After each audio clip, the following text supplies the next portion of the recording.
ابراہیم علیہ السلام کے والد ماجد کا نام طارق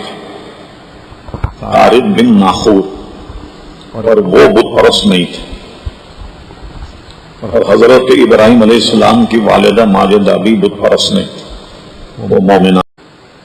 حضور علیہ السلام نے فرمایا کہ میں طیب ارحام اور طیب پشتوں سے منتقل ہوتا ہوا آیا، تو ابراہیم علیہ السلام اگر ان کے والد اگر مومن نہ ہوتے تو طیب پشت کیسے ہوتی، ان کی والدہ اگر مومن نہ ہوتی تو طیب رحم کیسے ہوتا۔ ہمارے پیچھے آ گیا، ہمارے پیچھے آ گیا، رضا رضا رضا رضا رضا رضا رضا رضا رضا رضا رضا اللہ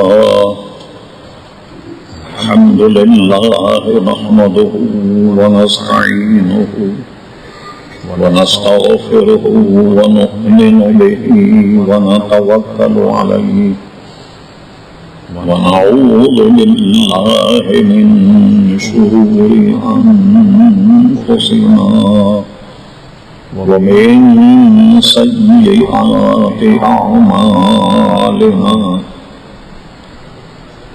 من يهده الله فلا مضل له ومن يضلله فلا هادي له، ونشهد أن لا إله إلا الله وحده لا شريك له، ونشهد أن سيدنا ومولانا محمدا عبده ورسوله أرسله بالحق بشيرا ونذيرا،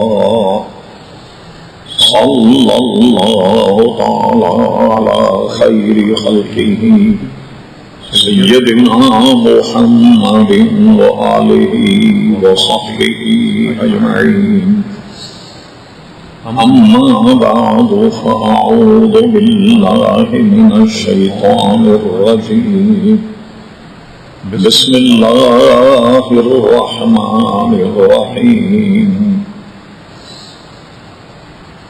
اور آگے آ جائیے، ادھر جگہ خالی، ادھر لوگ دھوپ میں بیٹھے، اندر آ جائیے۔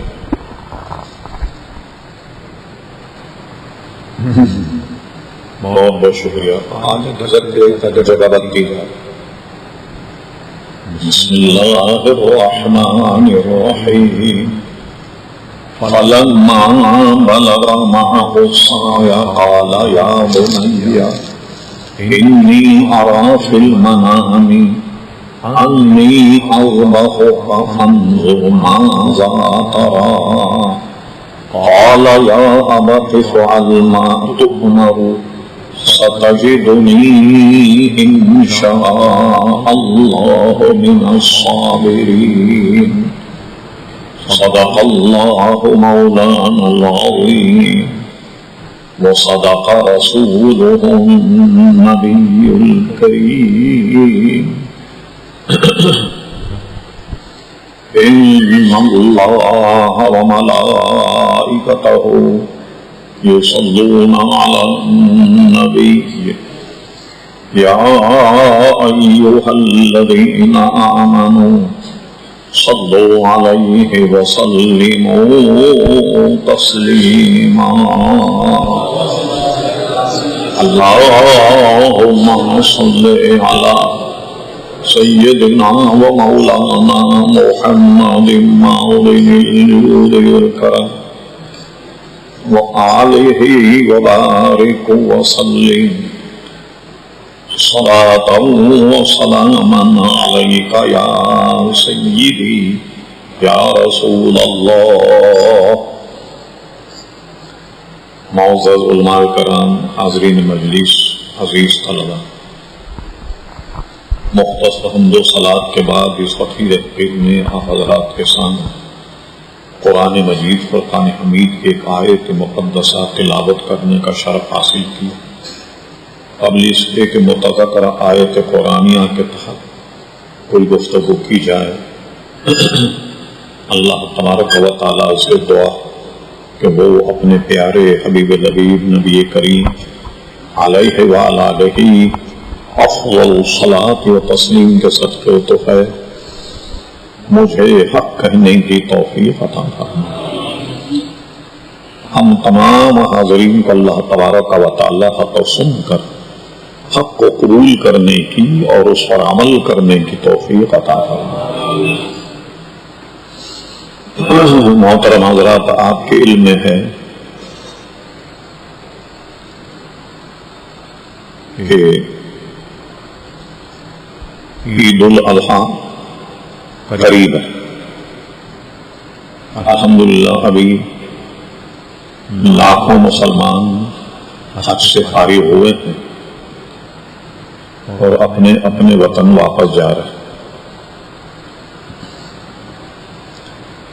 جب حج کا تذکرہ ہو اور قربانی کا تذکرہ ہو، حضرت ابراہیم علیہ السلام کا ذکر جو ہے وہ لازم۔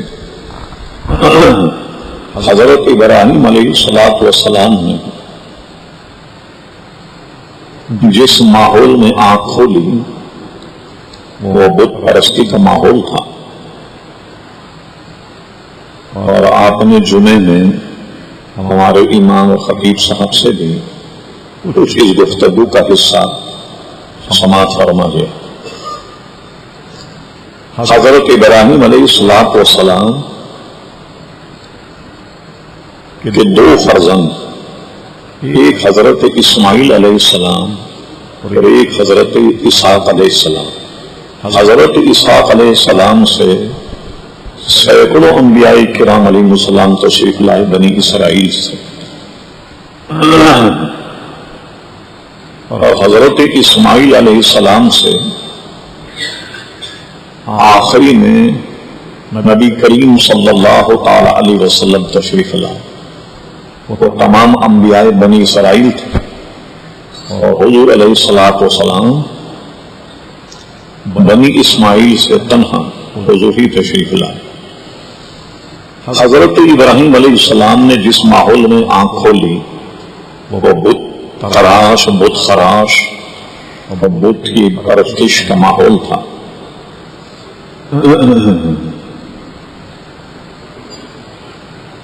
آپ کے چچا آزر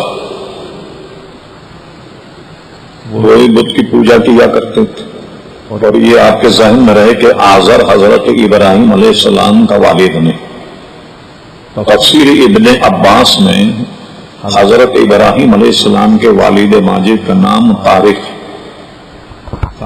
بن ناخور، اور وہ بت پرست نہیں تھے، اور حضرت ابراہیم علیہ السلام کی والدہ ماجدہ بھی بت پرست نہیں تھی، وہ مومنہ تھی۔ اس کی دلیل یہ ہے کوئی بھی کافر مر جائے تو اس کے لیے دعائے مغفرت حرام ہے، اس کی بخشی ہونی نہیں، تو اس کے لیے دعائے مغفرت بھی نہیں کی جائے گی، نہ اس کی نماز جنازہ۔ بلکہ ہمارے اکابر علماء نے لکھا کہ کوئی کافر اگر مرے تو اس کے نام کے ساتھ مرحوم بھی لکھنا جائز نہیں۔ مرحوم کے معنی لوگ سمجھتے مرا ہوا، مرحوم کے معنی اللہ تبارک و تعالیٰ اس پر رحم کرے۔ تو اللہ تعالیٰ کیسے رحم کرے گا جو اللہ تعالیٰ کا دشمن؟ اور مرحوم اور مغفور بھی نہیں کہا جائے۔ یہ تمام چیزیں مسلمانوں کے لیے کہ ہم دعا کریں گے اللہ تعالیٰ اس پر رحم فرمائے، یہ مغفور کہ اللہ تبارک و تعالیٰ اس کی مغفرت فرمائے۔ کوئی کافر اگر مر جائے تو کبھی آپ دیکھیں اخباروں میں یہ لکھا ہوا آتا ہے کہ کوئی کافر اگر مر جائے یا اس کا تذکرہ ہو تو کہتے آ جہانی، پہلے تو ای جہانی تھے، اب آ جہانی ہو گئے، اب یہاں نہیں رہے گئے۔ آ جہانی کا لفظ استعمال ہوتا ہے، مرحوم کا لفظ استعمال نہیں ہوتا، تو کسی کافر کے لیے مرحوم کا لفظ استعمال کرنا جائز نہیں۔ بہت سارے حضرات خصوصاً تاریخ دان بلکہ پولیٹیکل سائنس پڑھاتے ہیں تو اچھے بھلے پڑھے لکھے لوگوں کو دیکھا گاندھی کو بھی مرحوم کہہ دیتے، نہرو کو بھی مرحوم کہہ دیتے، اچھا، اور گاندھی کا تو ایک اور مسئلہ ہے، لوگ کیا کہتے ہیں مہاتما جی گاندھی، اصل میں یہ لفظ ہے مہا، اور اگر ہم اس کا ترجمہ اردو یا عربی میں کریں تو اس کا معنی ہے مقدس یا مکرم یا اکبر یا اعظم، اور ہندی میں تما کہتے ہیں روح کو۔ تو اب کیا معنی ہوا اس کا؟ مہاتما جی گاندھی کا مطلب یہ ہوا کہ مقدس روح، تو ایک ایسے کافر اور بے ایمان کو مقدس روح کیسے کہا جائے؟ لیکن لوگ بیان کر دیتے جب تقریر وغیرہ میں کبھی کوئی پولیٹیکل سائنس پڑھایا جائے یا پاکستان کی تاریخ کا مسئلہ آئے، وہ ہم یہ کہہ دیا کرتے ہیں، اس سے ہم تمام مسلمانوں کو بچنا چاہیے، کبھی کسی کو مرحوم یا مغفور نہیں کہنا چاہیے۔ اور یہ تو بہت ہی زیادہ خرابی ہے کہ مہاتما جی گاندھی کہیں مقدس روح یا عظیم روح، ہمیں تو یہ نہ زیب دیتا ہے نہ جائز۔ غرض ابراہیم علیہ السلام کے والد پکے مومن تھے۔ اب ہم چند چیزیں آپ کے سامنے پیش کرتے ہیں کیونکہ یہاں طلباء بھی ہیں اور یہ بات ریکارڈ بھی ہو رہی ہے، اور ریکارڈ میں بھی آ جائے تو بہت اچھا۔ جب یہ میں نے بتایا کہ کسی کافر کے لیے دعائے مغفرت جائز نہیں، تو حضرت ابراہیم علیہ السلام دعا کرتے ہیں ربنا اغفر لی ولی والدی، اے اللہ تعالیٰ میرے والدین کی مغفرت فرما۔ تو نبی سے حرام کام ہو نہیں سکتا، تو اللہ کے نبی اگر ان کے والدین مومن نہ ہوتے تو ان کے لیے کبھی بھی مغفرت کی دعا نہیں کرتے۔ ایک بات یہ، اور دوسری بات یہ ہے چونکہ حضور علیہ السلام ان کی اولاد سے ہیں، اعلی حضرت فاضل بریلوی نے ایک بڑا مفصل فتویٰ لکھا ہے شمول الاسلام، وہ ابو فتاوی رضویہ میں چھپ بھی گیا ہے، کیونکہ زبان بہت نایاب تھا۔ اس میں اس مسئلے کو بڑی تفصیل سے بیان کیا، وہ ذہن میں ہے آپ کے، خصوصاً وہ طلبہ جو یہاں شریک ہیں۔ حضور علیہ السلام نے فرمایا کہ میں طیب ارحام اور طیب پشتوں سے منتقل ہوتا ہوا آیا۔ تو ابراہیم علیہ السلام اگر ان کے والد اگر مومن نہ ہوتے تو طیب پشت کیسے ہوتی؟ ان کے والدہ اگر مومن نہ ہوتی تو طیب رحم کیسے ہوتا؟ فرمایا میں طیب ارحام اور طیب پشتوں سے منتقل ہوتا ہوا آیا۔ اللہ تبارک و تعالیٰ نے دنیا کے دو حصے کیے، ایک کا نام ہے عرب، ایک کا نام ہے عجم، اور ظاہر ہے کہ عرب عجم پر عرب کو فوقیت ہے۔ اللہ تعالیٰ نے مجھے عرب سے پیدا کیا، اور عرب کے کئی قبیلے تھے، اور سب سے معزز قبیلہ جو ہے وہ بنی ہاشم تھا، اور اللہ تبارک و تعالیٰ نے بنی ہاشم سے مجھے کیا، تو میں ظاہری معاملات میں بھی تم سب سے افضل اور اولا۔ اب آئیے حضور کے والدین پر ایک بحث چلی کچھ سال پہلے، آپ نے سنا ہوگا اور یاد بھی ہوگا کہ حضور کی والدہ ماجدہ کا جو مزار شریف ہے، لوگوں کو ظاہر ہے کہ پتہ چل ہی جاتا کہیں نہ کہیں سے، لوگ جوق در جوق ان کے مزار پر جانے لگ گئے۔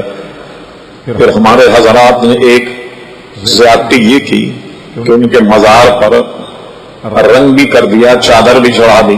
اب یہ باتیں سعودیوں کو تو اچھی نہیں لگتی، وہ اپنے لیے جو چاہے چڑھائیں، مگر یہ نشانیاں کوئی وہ باقی نہیں رکھنا چاہتے۔ اچھا، حیرت کی بات تو یہ ہے کہ ابھی بھی کبھی آپ حج پہ جائیں، موقع ملے تو آپ مکہ میں ایک میوزیم وہاں جائیں آپ، اور اب دیکھیے کہ مزارات کو تو قائم نہیں رکھتے، ڈھا دیتے ہیں، بلڈوز کر دیا، گرا دیے بڑے بڑے مزارات، ٹریکٹر چلا دیے، جتنے قبے بنے ہوئے تھے ان سب کو گرا دیا۔ اور کبھی فرصت ہو تو آئیے میرے پاس، ایک مصری مصنف ہے جس کی 2 جلدیں میرے پاس موجود ہیں جو سعودی عرب میں بینڈ ہے. میں پرانی آپ کو تصویریں دکھاؤں. جنت مالا، جنت البقیع، حضرت عثمان غنی رضی اللہ عنہ کا مزار پر انوار بہت شاندار قبے کے ساتھ بنا ہوا تھا. ایک مرتبہ ہم نے جنت البقیع کا قدیمی فوٹو اپنا جو رسالہ نکلتا ہے ترجمان اہل سنت، اس میں بھی اس کو شائع کیا. رضی کہ یہ سب انہوں نے ڈھا دیا. اب میوزیم میں اگر آپ دیکھیں تو ان کے جتنے بھی بادشاہ گزرے ہیں ان کی تلواریں ہیں، ان کے گھوڑے کی زین وہ تک محفوظ ہے نشانی کے طور پر. میوزیم میں اپنے بادشاہوں کے آثار اور نشانیاں تو محفوظ رکھی. اگر مٹایا، ہر وہ چیز مٹا دی جس کا تعلق نبی کریم علیہ السلام سے ہو، سب کو تلف کر دیا.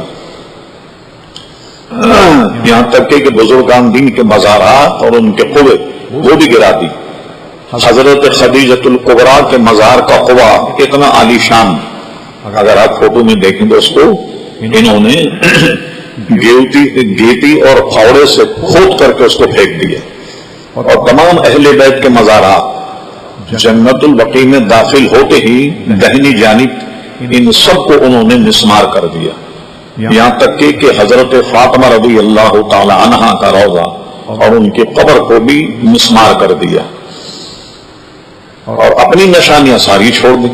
بلکہ یہاں تک کہ ایک مصری مورخ نے لکھا، ان باتوں کو لکھ کر جو میں عرض کر رہا ہوں، پھر اس نے کہا کہ آپ خیبر جائیں.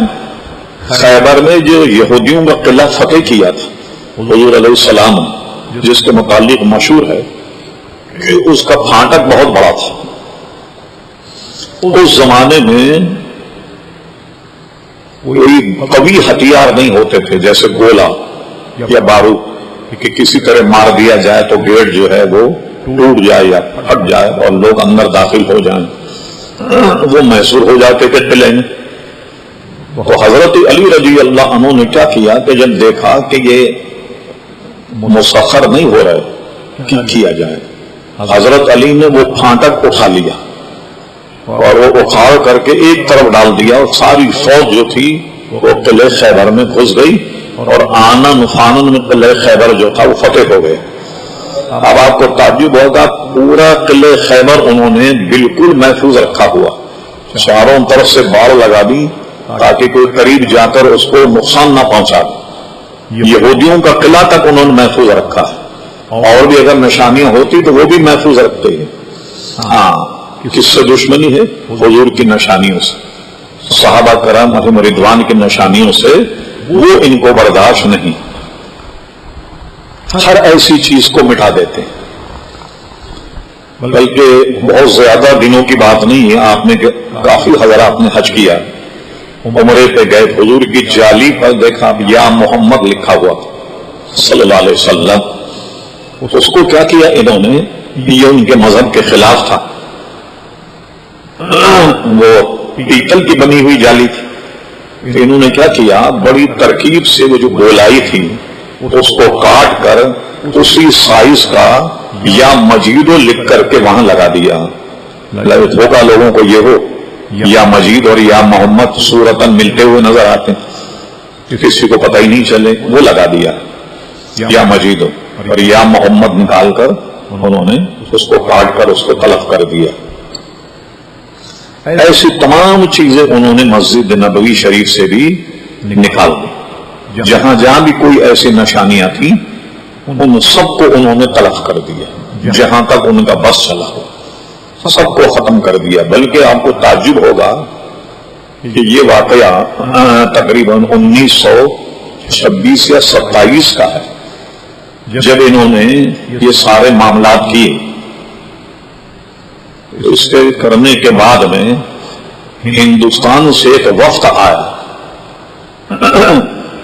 اخبار جہاں میں اس زمانے کے ایک صحافی کا مضمون جس کا نام غالباً ریاض احمد ریاض حسین تھا، اس کا انٹرویو اخبار جہاں میں آیا.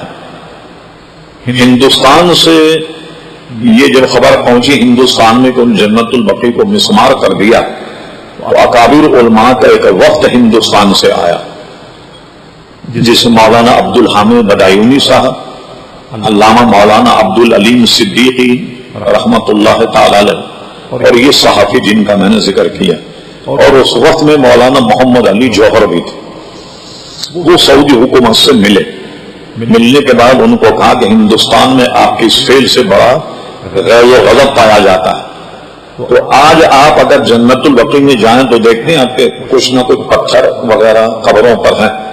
یہ بھی اس وقت کی کوشش تھی، اور انہوں نے اس وقت سے وعدہ کیا کہ آپ ہندوستان کے مسلمانوں کو جا کر بتائیں ہم 1 سال میں اس کی دوبارہ تعمیر کر دیں گے، لیکن ایسا ہوا نہیں۔ چند پتھر وغیرہ رکھ دیے گئے جس سے کہ سینہ بسینہ یہ سلسلہ چل رہا ہے کہ یہ کس کی قبر ہے، تو سب جانتے کہ بھئی یہ فلاں صاحب کی قبر۔ اسی طرح قبروں پر کچھ پتھر انہوں نے گاڑ دیے تاکہ یہ پتہ لگ جائے کچھ نشانی کے طور پر، مگر یہ بھی بہت بعد ہے۔ جنت البقیع شریف سے ساری نشانیاں مٹا دیں۔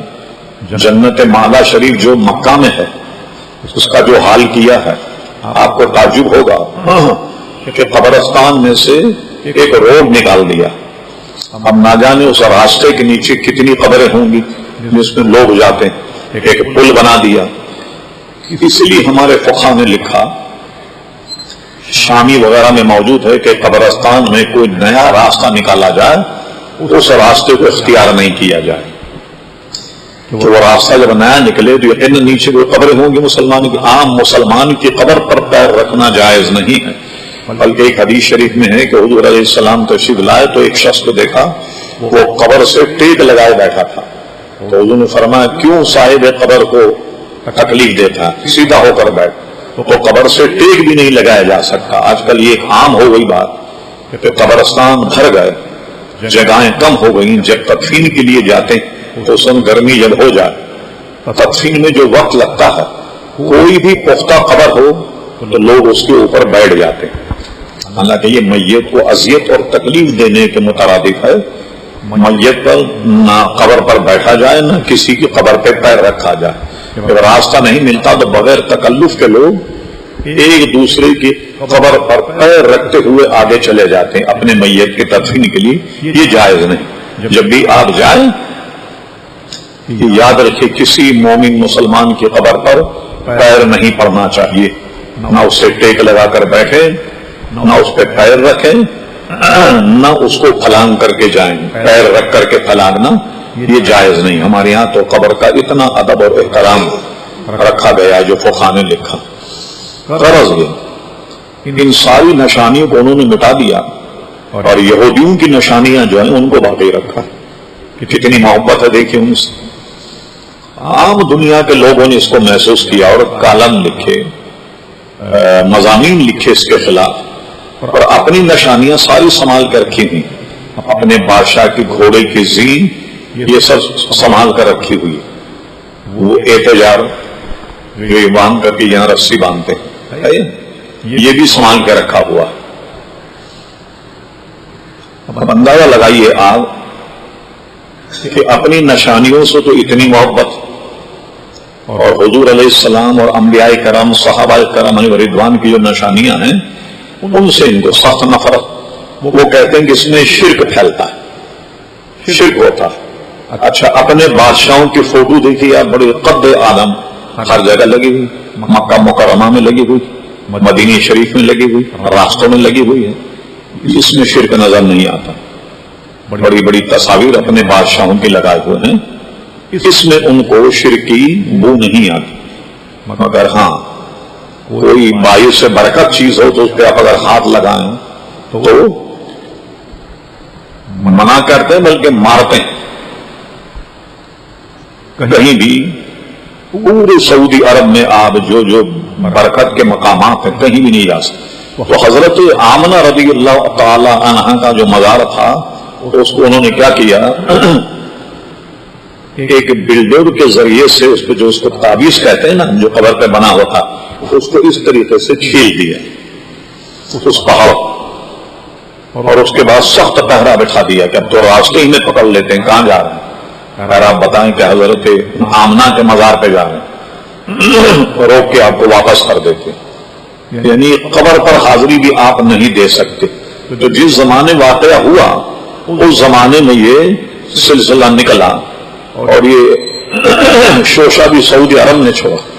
بھائی جب وہ مومن ہی نہیں تھے تو آپ ان کے مزار پہ کیوں جاتے ہیں؟ اب اس زمانے میں یہ بحث چلی کہ حضور کے والدین ماجدین مومن ہیں یا نہیں.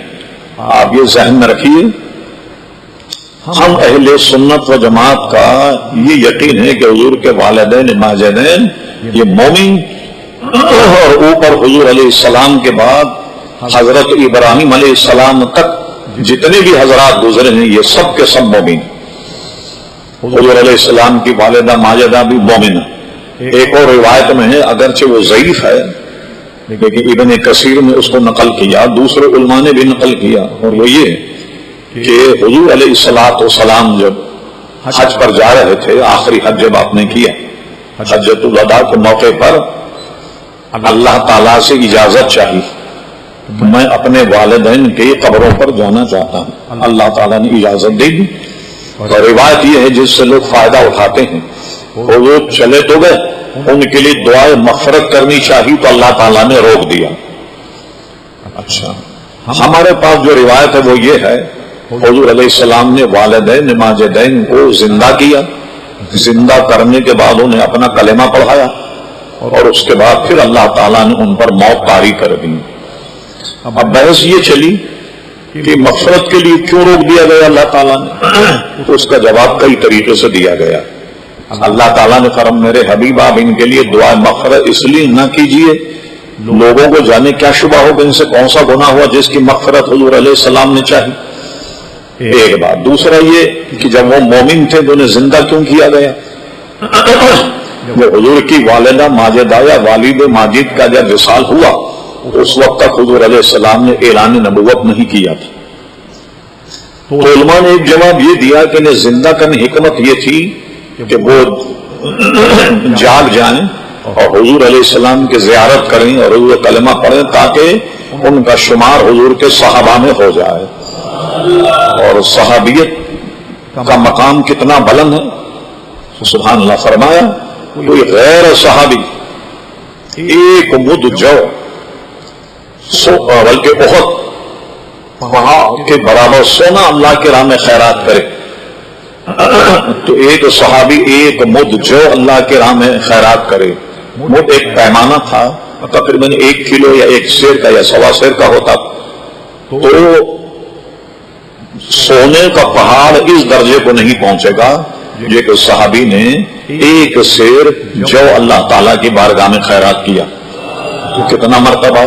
بلکہ فرمایا جس نے مجھے دیکھا وہ جنتی، اور جس نے مجھے دیکھنے والے کو دیکھا وہ بھی جنتی. یہ صحابی بھی جنتی اور تابعی بھی جنتی. جن آنکھوں نے مجھے دیکھا ان آنکھوں کو دیکھنے والوں کو جس نے دیکھا وہ بھی جنتی. تو صحابیت کا مقام کتنا بلند ہے. اب آئیے اس کے بعد میں کیا ہوا کہ اللہ تبارک و تعالیٰ نے ان کے زندہ کرنے میں حکمت یہ تھی کہ شرف صحابیت سے یہ مشرف ہو جائیں. سمجھ رہے ہیں ہم بات؟ یہ جواب علماء نے دیا. اب کئی اس میں بحث نکل چلی ہیں. چلیے ہم اس کو بھی زیر بحث لاتے ہیں کہ ریکارڈ ہو جائے اور یہ ریکارڈ میں آ جائے. یہ بات سب سے بڑی لوگوں پر دلیل یہ ہے کہ فقہ اکبر امام اعظم ابو حنیفہ کی تصنیف ہے. امام اعظم نے اس میں کہیں یہ لکھا مات علی الکفر، ان کا انتقال حالت کفر میں ہوا. یہ عبارت پیش کی جاتی. ایک جواب علماء نے یہ دیا کہ اس میں تحریف ہوئی ہے فقہ اکبر میں. اصل میں یہ تو نہیں مات علی الکافرین کہ وہ کافر مرے. مات علی الکفر کا معنی ہم یہ کریں گے کہ زمانے کفر میں ان کا انتقال ہوا. بلکہ یہ نہیں کہا مات علی الکافرین کا انتقال کفر پر ہوا، نہیں، زمانے کفر میں ہوا. ایک بات. دوسری دلیل یہ ہے کہ ملا علی قاری رحمت اللہ علیہ نے حضور کے والدین کے ماجدین پر کفر کا قول کیا. اب یہاں تشویش ہوئی کہ اتنا بڑا اہل سنت کا امام اور حضور علیہ السلام کے والدین ماجدین کی تکفیر کر رہا. تو یہ بھی بات آپ کے ذہن میں رہے کہ کوئی شک نہیں کہ ملا علی قاری بہت بڑے عالم تھے، بہت بڑے فاضل تھے، بڑا کام انہوں نے کیا اپنے زمانے کے، وہ مجدد بھی تھے۔ میں باوثوق ذریعے سے بتاتا ہوں آپ کو کہ ملا علی قاری نے لکھ تو دیا، لیکن ملا علی قاری کا رجوع شفا شریف کی شرح میں موجود ہے کہ ملا علی قاری نے اپنے قول سے رجوع کر لیا۔ اسی طرح نبراس میں بھی کی عبارت ایسی موجود ہے کہ جس سے پتہ لگتا ہے کہ ملا علی قاری نے رجوع کر لیا۔ اچھا، ملا علی قاری کا رجوع تو علماء تک پہنچ گیا، لیکن افسوس یہ ہے کہ ملا علی کا رجوع علامہ محمود آلوسی کو نہیں پہنچا۔ علامہ محمود آلوسی نے اپنی تفسیر میں ملا علی قاری پر بڑے سخت جملے استعمال کیے، وہ اللہ تعالیٰ نے معاف فرمایا، غالباً ان کا رجوع ان تک پہنچا نہیں۔ اچھا، سب سے بڑی دلیل جو ہمارے خلاف استعمال ہوتی وہ یہ ہے کہ فقہ اکبر میں یہ عبارت موجود ہے، مات علی الکفر۔ موجودہ زمانے کے بہت بڑے عالم دین جو مکہ میں رہتے تھے، حرم شریف میں درس دیتے، ابھی چند سال پہلے ان کا انتقال ہوا، مولانا سید علوی مالکی رحمۃ اللہ علیہ، انہوں نے کتاب لکھی ہے ذخائر محمدیہ، وہ عربی میں بھی ہے، اردو میں بھی اس کا ترجمہ لاہور سے چھپا۔ اس میں ایک جگہ وہ لکھتے ہیں، کتاب موجود ہے میرے پاس، کہ میں مدینہ شریف گیا اور وہاں کے قدیمی کتب خانے میں میں نے فقہ اکبر کو تلاش کیا۔ فقہ اکبر کو نکال کر جب میں نے پڑھا، اس میں نے یہ عبارت نہیں پائی، مات علی الکفر، یہ عبارت نہیں پائی، یا تو کسی نے اضافہ کر دیا اس میں یا کوئی گڑبڑ ضرور ہوئی۔ ایک جواب انہوں نے یہ دیا کہ عموماً کتابت میں غلطیاں ہو جاتی ہیں، تو یہ تھا اصل مات علی الکفر، ایک ماں رہ گیا جس کی وجہ سے اب عبارت یہ بن گئی کہ مات علی الکفر۔ تو کئی جواب اس کے دیے گئے، بہرحال وہ جو ہے کہ زندہ کیا، حضور نے کلمہ پڑھایا، اس میں اگرچہ یہ حدیث ضعیف ہے مگر جب حضور کے فضائل میں ہو حدیث کو مانا جائے گا۔ اس پر ہم نے انگوٹھے چومنے کے بیان میں آپ کو بتایا تھا، اعلیٰ حضرت فاضل بریلوی کی کتاب منیر العین اس کا مطالعہ فرما کہ حدیث سے ضعیف کہاں معتبر ہے اور کہاں معتبر نہیں ہے، اور جب کافی لوگ اس کے راوی ہو جائیں تو پھر وہ ضعیف نہیں ہوتی بلکہ قوی ہو جاتی ہے۔ سارا اصول منیر العین فاضل بریلوی کا رسالہ، اس میں ملاحظہ فرمان، اس میں اعلیٰ حضرت فاضل بریلوی سودوان پر بڑا مقصود کلام فرمایا جو پڑھنے اور دیکھنے کے لائق۔ اب ایک مختصر میں بات کرتا ہوں جو آپ کی سب کی سمجھ میں آ جائے۔ ایک مرتبہ حضور علیہ الصلوۃ والسلام حضرت انس بن مالک رضی اللہ عنہ کے یہاں دعوت میں پہنچے۔ جب دسترخوان بچھایا گیا تو دسترخوان یا رومال وہ میلا تھا، صحابہ کرام پر بڑا بار گزرا تو حضور علیہ السلام دعوت میں تشریف لائے اور دسترخوان اتنا میلا، حضرت انس لوگوں کے تیور دیکھ کر کے پہچان گئے۔ آپ نے وہ دسترخوان اٹھایا اور جلتے ہوئے تندور میں ڈال دیا۔ صحابہ کو یہ گمان ہوا ہوگا شاید یہ ناراض ہو گئے، اٹھا کر انہوں نے کپڑے ہی کو جلا دیا، لیکن جب تندور میں ڈالا تھوڑی دیر کے بعد اسے نکالا تو بالکل صاف اور شفاف تھا۔ صحابہ حیران ہو گئے یہ کیا ہوا، اگر وہ نہ بتاتے تو یہ عقدہ نہیں کھلتا۔ پوچھا انس یہ کیا معاملہ ہوا؟ حضرت انس ابن مالک نے فرمایا بات یہ ہے، ایک مرتبہ حضور علیہ السلام دعوت میں تشریف لائے تو آپ نے اس رومال سے اپنا ہاتھ صاف کیا تھا، تو اب میرا عقیدہ یہ ہے کہ جس کپڑے پر حضور کا دست اقدم مس کر جائے اسے آگ نہیں جلا سکتا، تو آگ نے میل تو جلا دیا، کپڑا نہیں جلایا۔ اب یہ بات کتنی آسان ہے سمجھنا کہ جس پر حضور کا ہاتھ لگ جائے وہ آگ نہیں جلاتی اس کپڑے، اور جس شکم میں حضور 9 مہینے رہے ہوں اسے آگ کیسے جلائے گی؟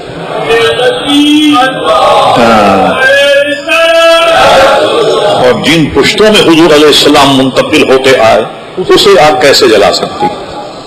اور یہ کہ ہمارا بہرحال اعتقاد اس معاملے میں یہ ہے کہ حضور کے والدین ماجدین یہ دونوں مومن تھے، اور یہ روایت غلط ہے یا صحیح اللہ بہتر جانے. ہوا یہ کہ حضرت عبداللہ حضور کے والد ایک سفر میں تشریف لے گئے تھے مدینہ شریف. تو مسجد نبوی کی جگہ سے توسیع ہوئی ہے، وہاں ایک وقت میں چادریں پڑی ہوئی تھی، وہ میں پختہ کر دی گئی، وہاں ان کی قبر تھی. جب مسجد نبوی کو توسیع کرنے کا معاملہ آیا تو انہوں نے وہاں 4 صحابہ کی قبریں تھی اور ایک حضرت عبداللہ. یہ یہاں نمایاں طریقے سے چھپا اور ہمارے پاس اخبار کی کٹنگ بھی موجود نوائے وقت کی، اور ہندوستان کے تمام اخبار میں یہ سرخی میں چھپا کہ حضور کے والد کی قبر کھودی گئی تاکہ اسے نکال کر کہیں اور دفنا دیا جائے. تو ان کا جسم بالکل تر و تازہ تھا جیسا کہ ابھی دفن ہوئے. تو ظاہری اسباب میں بھی آپ دیکھ لیں کہ یہ بات، بلکہ آپ کو مشہور ہے اور یاد بھی ہوگا، دریائے دجلہ کے کنارے 2 صحابہ کے مزار تھے، اور اس وقت بادشاہ تھا اس کو شاہ فیصل اول کہتے، اس لیے کہ شاہ فیصل تو سعودی عرب کا بھی بادشاہ، اس کا نام بھی شاہ فیصل تھا، اس لیے اس کو شاہ فیصل اول کہتے تھے. اس کے خواب میں آن کر ان صحابہ نے بشارت دی کہ ہماری قبروں میں پانی آ گیا ہے، ہمیں منتقل کر دیا جائے. اس نے علماء سے فتوے لیے تو علماء نے بھی کہہ دیا کہ ٹھیک ہے کر دیا جائے، مگر پہلے اس کے اسباب کی طرف دیکھا گیا کہ یہ پانی اگر دریا سے نیچے آیا تو دریا اور قبر کے درمیان کوئی کھدائی کی جائے اور دیکھا جائے کیا پانی وہاں سے آ رہا. جب ان کے قبر کے قریب جانب دریا جب کھدائی کی گئی تو وہ بالکل خوش تھی، وہاں پانی نہیں تھا. اب یہ گمان ہوا کہ پانی ادھر سے تو نہیں آ رہا. بہرحال جب انہوں نے خبر دی کہ ہماری قبروں میں پانی آ گیا تو سارے عراق کے علماء سر جوڑ کر بیٹھے اور اس پر غور کرنے کے وقت یہ کیا کہ ان کی قبروں سے نکال کر ان کو دوسری جگہ منتقل کر دیا جائے. یہ بات پھر مشہور کی گئی تو بادشاہ نے ایک اچھا کام یہ کیا کہ ابھی نہیں کرتے، حج قریب ہے، حج کے موقع پہ کرتے ہیں تاکہ لوگ اس میں زیادہ سے زیادہ تعداد میں ان کی زیارت سے مشرف ہوں. یہ اعلان ساری دنیا میں ہو گیا. یہ جو ویڈیو ہے یہ جرمنی نے ایجاد کر لی اس زمانے میں، یہ غالباً 37 کی بات، 1937 یا شاید اس سے بھی پہلے. اعلان کرنے کے بعد انہوں نے کیا کیا، اب ایک پر ایک آدمی ٹوٹا جا رہا، جیسے طواف میں ہوتا ہے، رمی میں ایک دوسرے پہ گرتے ہیں تو آدمی مر جاتے ہیں، اٹھ ہی نہیں سکتا آدمی. جب یہ صورت حال ہوئی تو انہوں نے کیا کیا کہ کیمرہ صحابہ کے قبروں پر لگا کر سامنے ایک 15 فٹ کی اسکرین لگائی کہ بھئی آپس میں لڑے مرے نہیں، آپ جو کچھ کاروائی ہوگی یہاں آپ کو دکھا دی جائے گی. خیر صاحب وہاں لگا دیا گیا، اور اس سے کہیں یہ نہ سمجھ لیں آپ کی ویڈیو بنانا جائز ہو گیا. ہاں یہ بھی پہلے بتا دوں میں آپ، اس لیے کہ صحابہ کرام کا تو وصال ہو چکا، وہ تو مکلف نہیں تھے، ہم اور آپ تو مکلف ہیں نا. صرف پبلک سے جان بچانے کے لیے یہ کام کیا گیا اور سامنے ساری کاروائی دکھائی گئی. تو پھر لوگوں نے پریشان نہیں کیا، سب دیکھتے رہے کاروائی.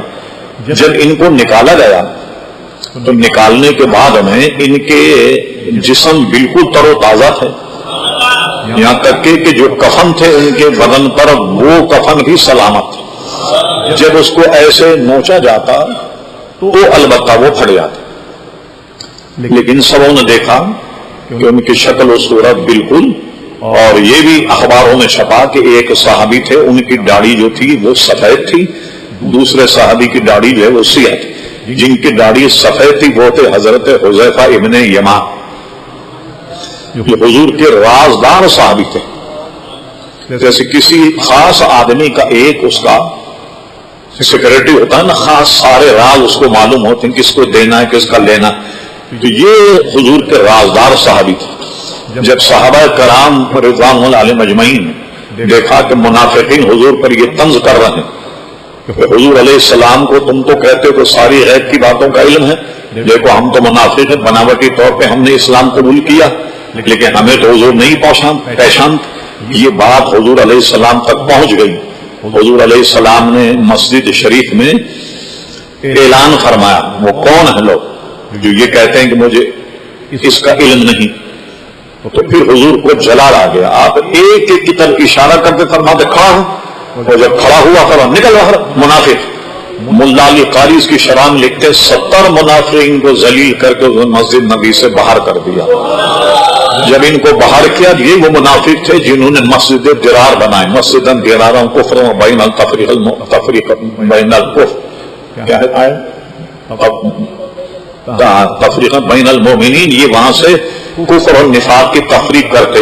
اب بظاہر آپ دیکھیں اللہ کا گھر بنایا. حضور علیہ السلام نے ایک دن فرمایا کہ لگا دو اس کو آگ، اس کو جلا دیا گیا تاکہ اس کا وجود ہی نہیں رہے. تو مسجد درار اسی تناظر میں بنی کہ جب حضور نے مسجد سے باہر کر دیا تو انہیں اپنی مسجد الگ بنا لی. اور بنانے کے بعد پھر وہ حضور نے پوری ایک لسٹ حضرت حذیفہ بن یمان کو دے دی. یہ یاد رکھو کبھی برا وقت پڑے تو کام آئے گا، سب کو دے دی. یہ منافق ہے، یہ منافق، یہ منافق. جن صحابہ کرام علیہ الرحمن پر خوف خدا بہت زیادہ طاری تھا، انہوں نے ڈر کے مارے حذیفہ ابن یمان سے مل کر کہتے بھائی ہمارا نام تو نہیں ہے کہیں اس میں، فرماتے نہیں، بلکہ خود حضرت عمر فاروق حذیفہ ابن یمان کے پاس گئے، اگر اپنی لسٹ دوبارہ دیکھو کہیں میرا نام تو نہیں. یعنی ڈر تھا اللہ تعالیٰ کا، خوف خدا میں انہوں نے یہ کیا. وہ دو جو تھے ان کی ہی میتیں بالکل صحیح سلامت نکلی. پھر ان کو وہاں سے نکال کر کے کہاں دفنایا گیا؟ باغ سلمان فارسی ایک جگہ ہے جو بغداد شریف سے کوئی 27-28 کلومیٹر دور ہے، جس کو باغ سلمان کہتے ہیں. یہاں حضرت سلمان فارسی کا مزار ہے. تو یہاں ان دونوں حضرات کو دفنایا گیا، اور آج بھی ان کے مزارات سلامت ہیں اور قبے بنے ہوئے ہیں. سلمان فارسی رضی اللہ عنہ جن کا تذکرہ گزشتہ میں آپ نے سنا، حضور علیہ السلام کے اتنے چہیتے صحابی تھے کہ حضور نے دیکھا نہیں فرمایا کہ سلمان میری اہل بیت سے. اور ان کی قبر پر یہ حدیث لکھی ہی بھی ہے کہ حضور علیہ السلام نے فرمایا کہ سلمان میرے اہل بیت سے. یہ اس جگہ کے گورنر بھی رہے کوفے کے، جس جگہ ان کا مزار. اور سادگی کا عالم یہ تھا حضرت سلمان فارسی. آج گورنروں کو دیکھیں تو آپ جانتے ہیں کہ کوئی ان کے قریب نہیں جا سکتا. ملنے کے لیے بھی قریب جائے تو اس کے جو گارڈ ہے گولی مار دیں گے آپ کو کہ بھائی تقریب کاری کا زمانہ کہ بم پھاڑنے تو نہیں آیا، تو اس سے مل بھی نہیں سکتے آپ. اور حضرت سلمان فارسی کی سادگی کا عالم یہ تھا کہ آپ تشریف لے رہے تھے، راستے میں ایک آدمی اپنا کوئی سودا لے کر سڑک پہ کھڑا ہوا کسی مزدور کا انتظار کر رہا تھا. تو اس سے فرمایا کیا ہے، کیوں کھڑے ہوئے؟ کہا یہ سامان وہاں پہنچانا، میں کسی مزدور کا انتظار کر رہا تھا. تو گورنر صاحب نے وہ سامان اپنے کندھے پہ اٹھایا اور جہاں وہ جانا چاہتا وہاں لے جا کر کے پہنچا دیا. یہ کوئی دنیا کا گورنر ہوگا جو کسی کا بوجھ اٹھا لے مزدور کی طریقے سے؟ یہ شان تھی حضرت سلمان فارسی. ان دونوں صحابہ کو وہاں دفن کیا گیا.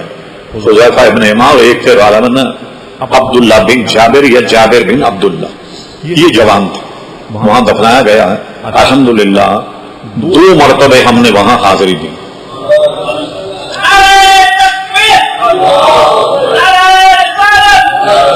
جرمنی کمپنی نے جب ان کی فلم بنائی اور اس کو انہوں نے جگہ جگہ ریلیز کی تو اس کو دیکھ کر کے لاکھوں یہودی اور عیسائی مسلمان ہو. تو یہودیوں نے کیا کیا کہ بڑا زر کثیر خرچ کر کے وہ سارے فوٹو اور وہ ساری ریلیں ان سے لے لی. لینے کے بعد اس کو تلف کر دیا. جس کے پاس بھی کوئی آثار تھے اس سے خرید لیے. میں جب وہاں حاضر ہوا تو ایک مقامی آدمی نے مجھے بتایا کہ یہاں ایک دکان ہے، ان کے پاس وہ ایک فوٹو موجود ہے. بہرحال میں چلا گیا. میں نے کہا میں نے سنا ہے آپ کے پاس کہ جب ان حضرات کو نکالا گیا تو اس کی کوئی فوٹو آپ کے پاس ہے؟ اس نے کہا میرے پاس ایک فوٹو ہے. وہ فوٹو یہ ہے جب ان کی نماز جنازہ ہو رہی تھی اس وقت کا وہ فوٹو. میں نے کہا دکھاؤ. تو اس نے دکھایا. جو جنازہ رکھا ہوا ہے اور سرکاری پروٹوکول جو گاڑیاں ہوتی ہیں وہ سب وہاں موجود ہیں. بہت سرکاری پروٹوکول کے ساتھ ان کو دفنایا گیا. وہ اور جس اینگل سے اس نے فوٹو لی ہے تو سامنے وہ کسرا کا محل نظر آتا ہے. وہ یہاں ایک کیلنڈر میں چھپی تھی، تو سب جنازے کی تیاری کر رہے ہیں، ان کے جنازے جو کھٹولا ہوتا ہے نا اس میں رکھے ہوئے، کیونکہ شکل و صورت تو نہیں ہے، نماز جنازہ کا ایک منظر ہے۔ تو مجھ سے کہنے لگا میں اس کے 12,000 دینار لوں گا۔ میں نے کہا ٹھیک ہے، آپ کو دیں گے 12,000 دینار؟ تو اس کو ہم نے 12,000 دینار دی اور وہ اسے لے لیے، ایک شوق تھا۔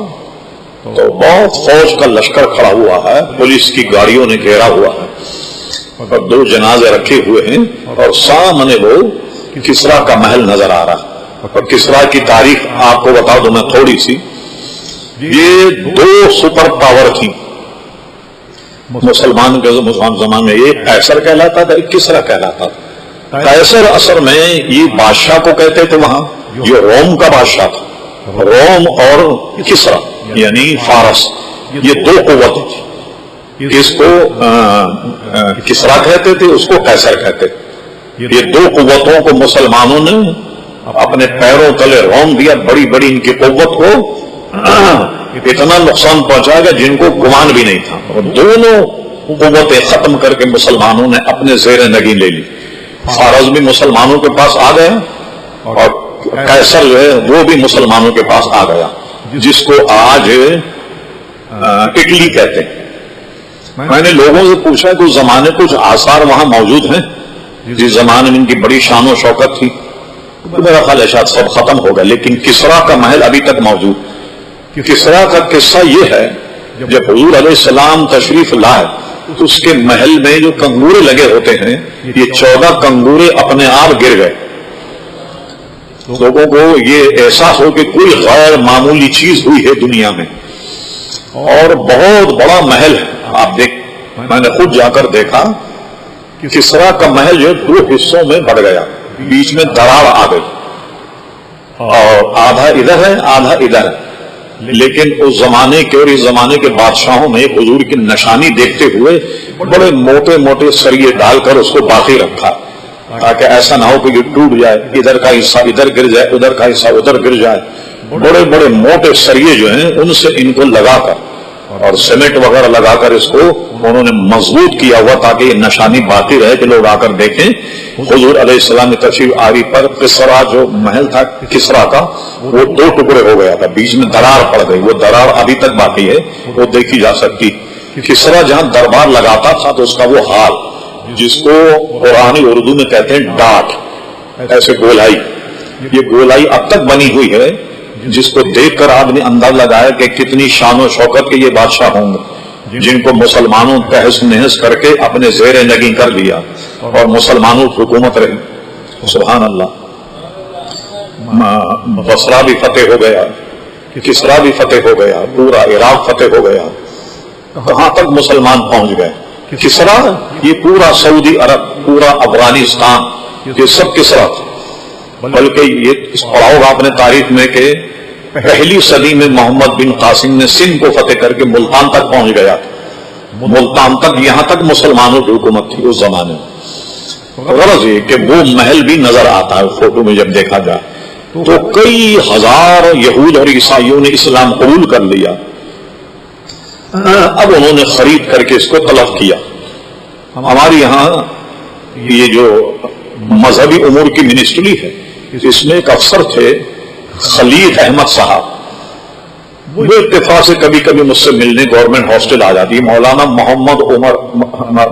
محمد حسین نعیمی صاحب کے شاگرد تھے، اور مذہبی امور میں بڑے اعلیٰ افسر لگ گئے، تو اہل سنت کے اعتبار سے کبھی کبھی مجھ سے ملنے آیا کرتے تھے۔ تو ان سے گفتگو ہوئی تو انہوں نے کہا میں نے اپنی منسٹری کے معرفت سے دنیا بھر میں تلاش کیا، میں اس نتیجے پہ پہنچا کہ وہ جو اس زمانے میں انہوں نے فلم لی اور فوٹو لی، وہ سب یہودیوں نے خرید کر کے سب کو تلف کر دیا، لہذا اب کہیں بھی موجود نہیں۔ یہ انہوں نے پوری تحقیق کی اور مجھے بتایا۔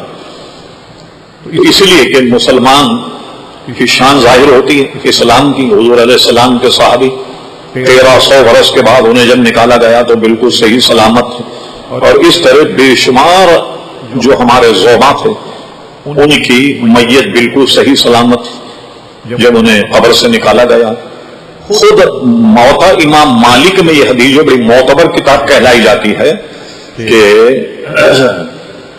جو احد کے شہداء صحابہ تھے وہاں کچھ پانی آ گیا، یا شاید حضرت امیر معاویہ اپنے دور میں کوئی نہر وہاں سے نکالنا چاہتے تو صحابہ کی قبریں کھودی گئیں اور ان کو الگ سے کہیں دفنایا گیا۔ تو ایک صحابی تھے، ان کے جو بیٹے تھے انہوں نے بھی یہ چاہا کہ ہم اپنے والد کی قبر کو کھود کر کہیں الگ دفنائیں۔ ان کے لیے مشہور تھا کہ جنگ کا معاملہ تھا، 2 صحابہ کو ایک قبر میں دفنا دیا گیا تھا اجلت کی وجہ سے۔ انہوں نے چاہا کہ قبر کھود کر اپنے والد کو الگ کسی قبر میں دفناؤں۔ جب قبر کھودی گئی تو انہوں نے دیکھا کہ ایک صحابی جو بالکل تر و تازہ تھے اور ایسا ہاتھ اپنی پشت پر لگائے ہوئے تھے جیسے کوئی آدمی کو زخم ہو جائے تو خون روک لیتا ہے نا آدمی لگا کر، اس طرح وہ لگائے رہتے پشت میں۔ وہ یہ سمجھے کہ جنگی حالات میں دفنایا گیا، کسی نے دیکھا نہیں، ہاتھ ان کا پیٹھ کے پیچھے ہی رہ گیا۔ جب وہاں سے ہاتھ ان کا ہٹایا گیا تو تازہ خون بہنے لگا، تو ان کو پھر جہاں اور صحابہ کو دفنایا وہاں انہیں دفنایا گیا۔ ایسے کئی واقعات جنت البقیع میں، جنت مالا میں کئی ایسے واقعات ہو چکے پہلے بھی۔ تو صحابہ کرام علیہم رضوان جو تھے ان کے ساتھ بھی یہ معاملہ ہوا اور ان کو باغ سلمان میں دفنایا گیا۔ جب آدمی وہاں جاتا حضرت سلمان کے مزار پہ جب حاضری دیتا، ان دونوں حضرات کے مزار پر بھی حاضری دیتا، تو اس طرح کے سینکڑوں واقعات بڑی معتبر حدیث کی کتابوں میں عزیزان گرامی موجود، اور پھر قرآن مجید کو ہمیں خود اس کا گویا شاہد ہے۔ وَلَا تَقُولُوا لِمَن يُقْتَلُ فِي سَبِيلِ اللَّهِ أَمْوَاتٌ بَلْ أَحْيَاءٌ وَلَٰكِن لَّا تَشْعُرُونَ، جو اللہ کے راہ میں قتل کیے جائیں انہیں مردہ مت کرو بلکہ وہ زندہ ہیں، بلکہ ایک جگہ یرزقون بھی فرمایا، وہ رزق دیے جاتے ہیں۔ اب ان کی حیات کیا ہے؟ لا تشعرون، تمہیں شعور ہی نہیں دی اللہ نے، تحقیق کرنا بالکل بیکار ہے۔ اب جستجو کرو وہ کیسے زندہ ہیں، کیا کھاتے ہیں، کیا پیتے ہیں، بیکار ہے۔ وہ فرمایا کہ جب تمہیں شعور نہیں دیا گیا اتنے پر ایمان لاؤ، اور یہ ہے کہ وہ الحمدللہ زندہ ہے۔ تو اس طرح میں عرض کر رہا تھا حضرت عبداللہ کا جسم جو ہے بالکل تر و تازہ نکلا۔ تو اتنا ذہن میں رہے آپ کے، عموماً لوگ بول چال میں علم نہیں ہوتا تو کہہ دیتے ہیں کہ میاں دیکھو،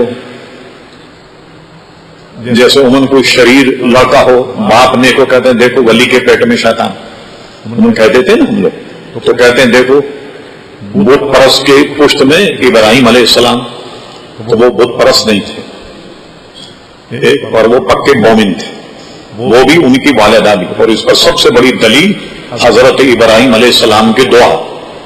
یہ مومن ہیں، بلکہ حضرت عبداللہ سے لے کر آدم علیہ السلام تک جتنے بھی آبا و اجداد ہیں حضور علیہ السلام کے، یہ سب کے سب مومن، ان میں کوئی کافر نہیں تھا۔ کہ حضور فرماتا میں طیب ارحام اور طیب پشتوں سے ہوتا ہوا آیا ہوں، اور قرآن مجید کہتا انما المشرکون نجس، مشرک تو نجس ہوتا، تو اللہ تعالیٰ کیسے پسند فرمائے گا اپنے حبیب کے نور کو کسی نجس پشت میں رکھے یا نجس پیٹ میں رکھے؟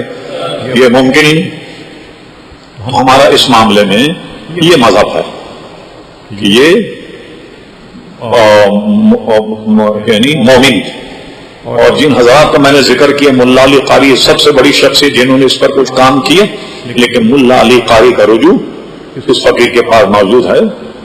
شفا شریف کی شریف میں ملا علی قاری کا رجوع موجود ہے، نبراس میں بھی ملا علی قاری کا رجوع موجود ہے۔ جب انہوں نے ایک مسئلے سے رجوع کر لیا، اب ملا علی قاری پر بھی کوئی تبرہ نہ کیا جائے، بلکہ الغزالی زمان علامہ سید احمد سعید کاظمی شاہ صاحب رحمۃ اللہ علیہ فرماتے تھے جیسے ملا علی قاری نے رجوع کر لیا، ہمیں ذہن میں یہ بات بھی رہنی چاہیے جس سنی بڑے عالم سے یہ غلطی ہوئی تو اللہ تبارک و تعالیٰ نے ان کے موت سے پہلے ان کو رجوع کی توفیق دے دی گئی۔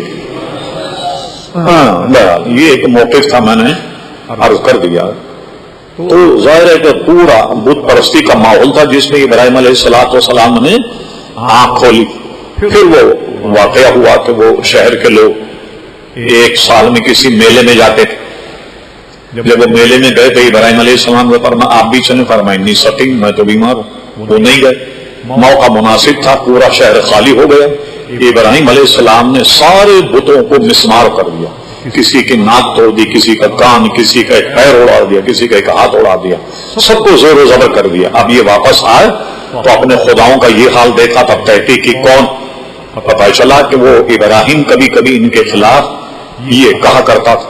تو ابراہیم علیہ السلام کو بلایا، کیا یہ حرکت آپ نے کی ہے؟ ابراہیم علیہ السلام نے جھوٹ نہیں بولا، بلکہ بہت شاندار جواب دیا. فرمایا یہ تو تمہارے خدا ہیں، ان سے پوچھو کم وقتوں سے کس نے مارا. اچھا ترکیب کیا کی؟ جو بڑا بت تھا اس کے کندھے پہ کلہاڑا رکھ دیا جس سے مسمار کیا. فرمایا کہ ان سے پوچھو کس نے کی کاروائی. اب وہ جانتے تھے کہ کیا جواب دیں گے. ان جواب یہی دیا ابراہیم یہ تو بول بھی نہیں سکتے. فرمایا گمان تو مجھے بڑے کی طرف جاتا کہ اس نے چھوٹوں کو مسمار کیا. انہوں نے کہا ابراہیم یہ تو چل بھی نہیں سکتے، یہ تو بول بھی نہیں سکتے. فرمایا پھر تو حیرت ہے تمہاری عقلوں پر، تم ایسے خدا مانتے ہو جو اپنے جوتے مارنے والے کا نام نہیں بتا سکتے. ان کی پٹائی کس نے کی؟ سب کہنے لگے ابراہیم اپنے دین سے باغی ہو گیا. بغاوت کا الزام لگا کر اب طے یہ کیا کہ ابراہیم علیہ السلام کو آگ میں جلا دیا جائے. بہت بڑا ایک الاؤ تیار کیا گیا آگ جلانے کے لیے کہ علماء نے لکھا کہ شاید دنیا میں اتنی بڑی آگ کبھی بھی روشن نہیں کی گئی جیسے یہاں. بلکہ جب میں عراق گیا دورے پہ تھا تو جہاں یہ آگ جلائی گئی بعض لوگوں نے بتایا کہ یہاں وہ آگ جلائی گئی. ابھی بھی وہاں کی مٹی آپ دیکھیں تو راگ کی طریقے سے نظر آتی، عام مٹی سے بالکل مختلف ہے. یہاں یہ آگ جلائی گئی. وہ آگ ایسی جلائی جو اوپر سے پرندے پرواز کرنے والے تھے وہ آگ کی لپٹ میں آ کر کے گر جایا کرتے تھے. ایسی بڑی آگ روشن کی گئی. اب تک یہ ہوا کہ ابراہیم علیہ السلام کو آگ میں ڈالا جائے. اب وہ آگ اتنی سوزش اتنی گرمی کے ڈالے کون؟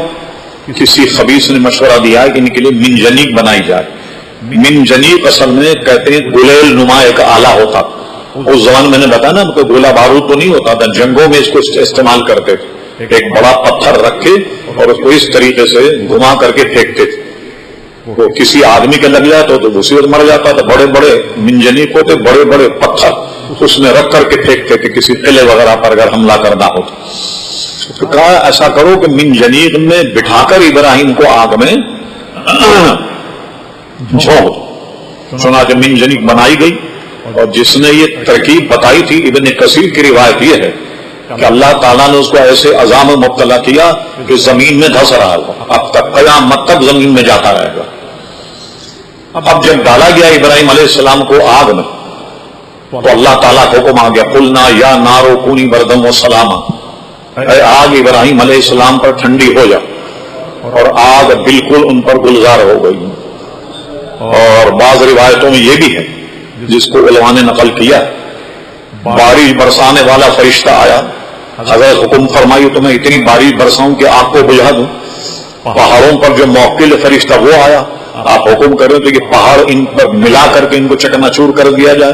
فرمانے جبریل امی حاضر ہوئے، حضور کچھ مدد چاہیے تو میں حاضر. فرمانے تم سے کوئی مدد نہیں چاہیے، جس سے چاہیے وہ خود ابراہیم کے حال کو دیکھ رہا ہے. اور بعض احمد کیا کہتے ہیں، اس سے دلیل کیا پکڑتے ہیں. دیکھیے کوئی آدمی اگر انسان باغیچے میں جائے تو کوئی گلاب کا پھول تلاش کرے، خوشبو کا پھول تلاش کرے گا. کوئی جانور اگر باغ میں گھس جائے تو کیا تلاش کرے؟ ہڈی تلاش کرے. کہ انہوں نے تلاش کرنے کے بعد کیا جواب دیا دیکھا، غیر اللہ سے مدد مانگنی چونکہ شرک ہے، اس لیے ابراہیم علیہ السلام نے کسی فرشتے سے مدد نہیں مانگی. یہاں تک کہ جبریل امی کو بھی منع کر دیا کہ تم سے بھی مدد نہیں لوں گا. یہ اس کا نتیجہ نکالتے ہیں. اب میں آپ سے پوچھتا ہوں، بتائیے حضرت جبریل علیہ السلام یا فرشتے یہ خطاؤں سے معصوم؟ ان سے خطا ہوتی نہیں.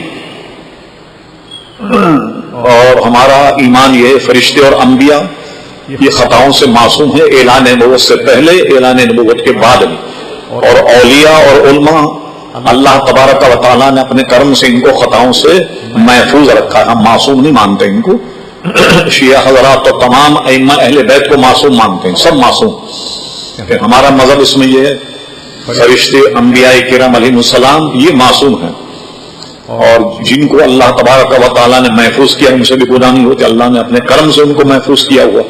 بزرگان دین کو تو وہ محفوظ ہیں، معصوم نہیں. اچھا اب مجھے جب وہ گناہوں سے معصوم ہیں فرشتے، جبریل علیہ السلام نے ابراہیم علیہ السلام کو یہ دعوت دی کہ آئیے شرک کروا لیں، آپ مجھ سے مدد مانگ کر اور شرک کروا لیں، شرک کی دعوت دینے آئے تھے حضرت جبریل علیہ السلام۔ معلوم ہوا کہ ساری باتیں بالکل غلط، ابراہیم علیہ السلام کا مقام بہت بلند اعلیٰ و عرفہ، وہ اپنے چھوٹے سے مدد مانگے یہ ان کی شان کے لائق ہی نہیں تھا۔ انہوں نے وہ جواب دیا جو ان کی شان کے لائق تھا کہ جس سے مجھے مدد لینی ہے وہ میرے حال کو دیکھ رہا، اور اللہ تبارک و تعالیٰ ان کے حال کو دیکھ رہا۔ تو دیکھیے اللہ تبارک و تعالیٰ نہ فرشتے کو کہا نہ حضرت جبریل کو کہا، براہ راست آگ کو حکم آ گیا، قلنا یا نارو کونی بردم و سلام، اے آگ ابراہیم علیہ السلام پر ٹھنڈی ہو جا۔ اس میں علماء ایک نقطہ یہ بھی بیان کرتے ہیں، خالی یہ فرما دیا جاتا کہ اے آگ ابراہیم علیہ السلام پر ٹھنڈی ہو جا، ہو سکتا وہ اتنی ٹھنڈی ہوتی کہ ٹھنڈک کی وجہ سے بھی ابراہیم علیہ السلام کو نقصان ہوتا، اس لیے فرمایا سلامن، ایسے ٹھنڈی ہو جس میں سلامتی ہو۔ تو آگ ابراہیم علیہ السلام پر ٹھنڈی ہو گئی، اور ایک روایت میں یہ بھی آیا کہ حضرت ابراہیم علیہ السلام آگ میں تھے، آگ نے ان کا ایک رومٹا بھی نہیں جلایا، اور جبریل علیہ السلام پنکھا چل رہے تھے آگ میں ابراہیم علیہ السلام پر، اور آگ گلزار ہو گئی۔ جب وہ آگ سے نکلے، ابن کثیر نے حضرت ابو ہریرہ رضی اللہ عنہ سے روایت نقل کی ہے کہ جب وہ آگ سے باہر آئے تو بادشاہ بھی موجود تھا نمرود، اور سارے دشمنان ابراہیم وہاں موجود تھے۔ جب آگ سے نکلتے ہوئے ان کو دیکھا کہ بالکل صحیح سلامت ہیں، تو حضرت ابو ہریرہ فرماتے حضور نے فرمایا کہ پوری زندگی میں آزر نے ایک کلمہ خیر کہا۔ وہ کلمہ خیر کیا تھا؟ اس نے دیکھا ابراہیم علیہ السلام بالکل صحیح سالم برآمد ہو گئے آگ سے، تو اس نے یہ جملہ کہا، ابراہیم جسے تو اپنا رب کہتا لگتا ہے بڑی شان والا ہے، ایک ایسی آگ سے اس نے تجھے بچا لیا۔ اور پھر یہ بھی لکھا ابن کثیر نے کہ ابراہیم علیہ السلام تذکرہ کرتے اور فرماتے کہ جیسے آدمی کوئی مصیبت آئے تو آدمی یاد کر کے اللہ کا شکر ادا کرتا، بھائی اتنی بڑی مصیبت سے مجھے اللہ تعالیٰ نجات عطا فرمائے، اور وہ شکر تو کرتے تھے، شکر گزار بندے تھے۔ وہ فرماتے تھے آگ میں ڈالنے کے بعد جو تمامیت، جو راحت مجھے آگ میں ملی وہ نہ اس سے پہلے کبھی ملی تھی نہ اس کے بعد کبھی ملی۔ تو اللہ کے نیک بندے جب ایسے معاملے میں کہیں پھنس جاتے ہیں تو وہ صبر کرتے ہیں اور سمجھ جاتے ہیں کہ من جانب اللہ ہے، اس لیے ان کو کوئی پریشانی ہوتی نہیں ہے، وہ اس حال میں بھی اللہ تبارک و تعالیٰ کا شکر ادا کرتے ہیں۔ اور ظاہر ہے کہ جب ساری صعوبتوں اور مصیبتوں کا آدمی سمجھ لے کہ اللہ کی طرف سے ہے، آدمی کو صبر ہو جائے گی۔ اب ایک مثال دیتا ہوں، حضرت داتا گنگبخش علی حجویری نے اپنی کتاب کشف المحجوب میں نقل فرمایا،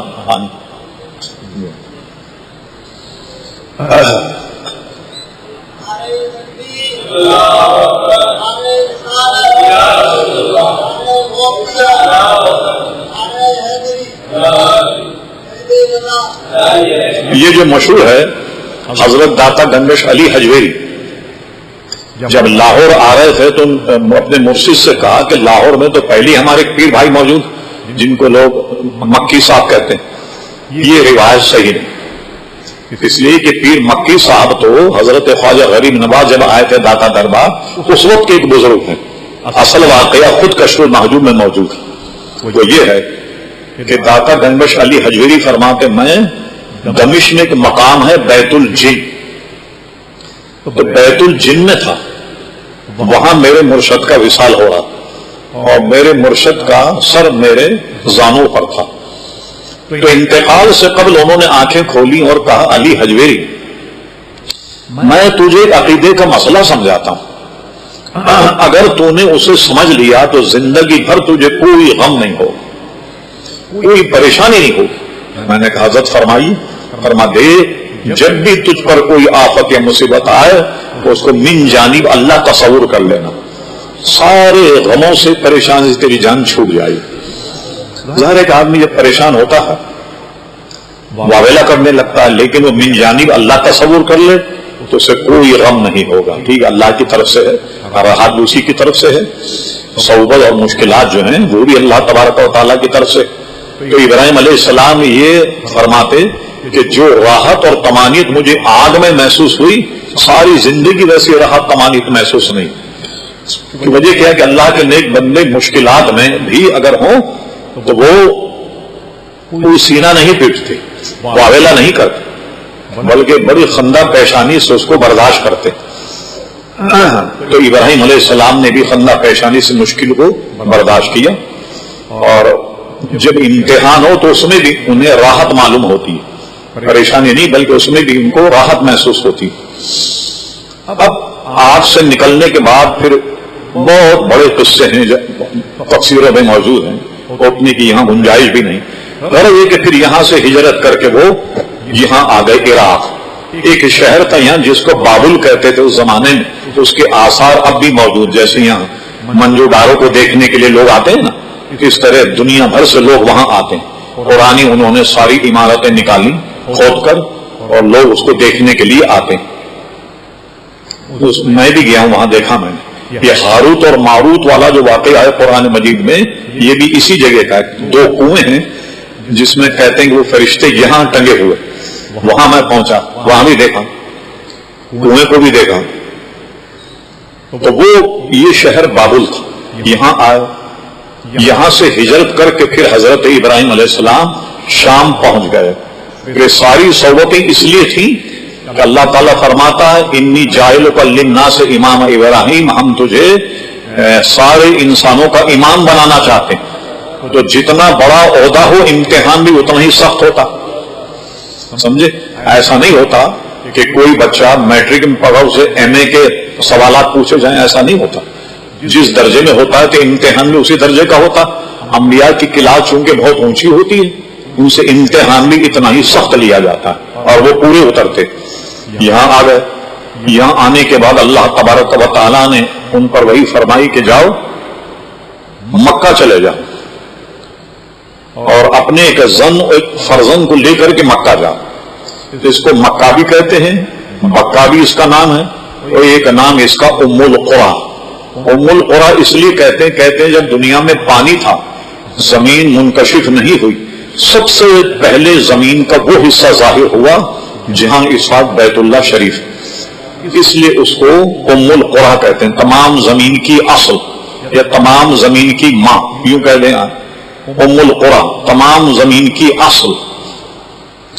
تو یہاں سے زمین کا اظہار شروع ہوا۔ یہاں ابراہیم علیہ السلام اور حضرت ہاجرہ یہ دونوں یہاں آئے، ایک روایت میں کہ گھوڑے پر بیٹھ کر آئے، ایک روایت میں کہ براق پر بیٹھ کر تشریف لائے، اور اللہ کے حکم کے تحت اپنے ایک بیوی حضرت ہاجرہ اور حضرت اسماعیل علیہ السلام کو یہاں جنگل میں چھوڑ کے جب جانے لگے تو حضرت ہاجرہ ان کے پیچھے دوڑی کہ ابراہیم یہاں تم کس کے سپرد کر کے جا رہے؟ تو ابراہیم علیہ السلام نے فرمایا میں تمہیں اللہ کے سپرد کر کے جا رہا ہوں۔ فرمایا پھر جاؤ اطمینان سے، وہ ہمیں ضائع نہیں کرے گا۔ ایک روایت میں یہ بھی ہے کہ پوچھا کیا اللہ تعالیٰ کا حکم یہ ہے کہ اس بے آب و دانہ جہاں نہ کوئی ہمدم نہ مونس نہ کوئی مددگار نہ کھانا نہ پانی، یہاں چھوڑ کے جاؤں؟ کہاں یہ اللہ کا حکم ہے۔ ٹھیک، اب تم اطمینان سے جاؤ۔ یہ پھر یہاں رہ گئی۔ پھر اس کے بعد کے جو واقعات ہیں آئندہ انشاءاللہ ہم اسے بیان کریں گے، اور یہی یہ قربانی کا واقعہ بھی پیش آیا۔ یہ آن کر کچھ عرصے یہاں قیام کیا کرتے تھے حضرت ابراہیم علیہ السلام۔ تو ان کی زوجہ تھی حضرت ہاجرہ، یہ حضرت اسماعیل علیہ السلام کی والدہ تھی۔ اچھا، حضرت اسماعیل علیہ السلام اتنے بڑے ہو گئے کہ چلنے پھرنے کے لائق ہو گئے، فلما بلغ معہ السعی، چلنے پھرنے کے لائق ہو گئے، اتنے بڑے ہو گئے۔ یہاں آن کر کے قیام کیا تو خواب دیکھا کہ اللہ تبارک و تعالی کی طرف سے یہ القاء ہوا ابراہیم اپنی سب سے پسندیدہ چیز ہمارے لیے قربان کرو۔ یہ اٹھنے کے بعد مال اور متاع جو کچھ اللہ کی بارگاہ میں دیا، پھر وہی خواب دیکھا، تیسرے دن پھر وہی خواب دیکھا۔ تو اب کی مرتبہ جب خواب دیکھا تو یہ دیکھا کہ حضرت اسماعیل علیہ السلام کے گلے پر چھری پھیر رہے، تو وہ سمجھ گئے کہ اللہ تعالیٰ کا حکم یہ ہے کہ میں اپنے بیٹے کو ذبح کروں۔ چنانچہ وہ اپنے بیٹے کو ذبح کرنے کے لیے لے گئے۔ حضرت ہاجرہ سے کہا آج اسے بنا سنوار دو، ہمیں قربانی کریں گے جا کر۔ فرمایا اچھا کیا قربانی کریں؟ کہنے بس ٹھیک۔ انہوں نے بنا سنوار دیا، اپنے بیٹے کو لے کر کے چلے گئے جہاں اس وقت زمزم شریف کا کنواں ہے، یہاں قیام تھا۔ یہاں سے مینا کی طرف لے گئے، آج بھی وہ وادی ہے جہاں قربانی کی جاتی، یہاں لے گئے، بیچ میں شیطان آ گیا. شیطان تو یہ چاہتا ہے کہ کوئی نیک کام نہیں ہونے دے. کہنے لگے ابراہیم کون سے خواب کے پیچھے لگ گئے؟ دیکھا نہیں تم نے حابیل و قابیل کا کیا حال ہوا؟ اپنے بھائی کو قتل کیا اور آج تک لعنت میں گرفتار. انہوں نے کہا سن، وہ قصہ جو تھا وہ ایک حسین بیوی کو حاصل کرنے کے لیے تھا. میرا جو یہ معاملہ ہے اللہ تعالیٰ کے رضا کو حاصل کرنے کے لیے. تو اس نے روکنا چاہا مگر ابراہیم علیہ السلام نہیں رکے اور گئے، چلتے گئے یہاں تک کہ شیطان نے پھر اسماعیل علیہ السلام کو پکڑ کر کہا کہاں جا رہے؟ کہا والد کہتے ہیں کسی قربانی کے لیے جا رہے. ارے کہا وہ تم ہی قربانی ہو. کہنے لگے بوڑھے سکھیا گیا، کیا کبھی کوئی باپ بھی بیٹے کو قربان کرتا ہے؟ انہوں نے کہا اس کا کیا کیا جائے کہ تمہارے ابا کہتے ہیں کہ اللہ کا حکم یہی ہوا. تو فرمایا ٹھیک ہے جب اللہ تعالیٰ کا حکم یہ ہوا ہے تو ہمیں جو قربان کرے رہے ہمارے نصیب کہ اللہ تعالیٰ اپنے دربار میں ہمارے خون کو قبول کرے. وہاں بھی اس کا داؤ نہیں چلا. پھر حضرت حاجرہ کے پاس گیا، کہا ابراہیم صاحبزادے کو لے کر کہاں گئے؟ کہا سنا ہے کہ کوئی قربانی کرنے جا رہے. ارے فرمایا قربانی خود تمہارا بیٹا ہے، تمہارے بیٹے کو قربان کرنے گئے. انہوں نے کہا بڈھے کبھی باپ بھی بیٹے کو ذبح کرتا؟ انہوں نے کہا بات تو تم صحیح کہتی ہو مگر اس کا کیا کیا جائے؟ ابراہیم کہتے ہیں کہ مجھے اللہ کا حکم یہی ملا. چنانچہ جناب گئے، میدان میں پہنچے جہاں قربان کرنا. وہاں پہنچنے کے بعد انہوں نے اپنا خواب بیان کیا. فلما بلغ معه السعی قال یا بنی، اے میرے بیٹے میں نے خواب دیکھا. کیا خواب دیکھا؟ انی ارا فی المنام، میں نے خواب دیکھا انی اذبحک فانظر ماذا تری، تو گویا میں تجھے ذبح کرتا ہوں.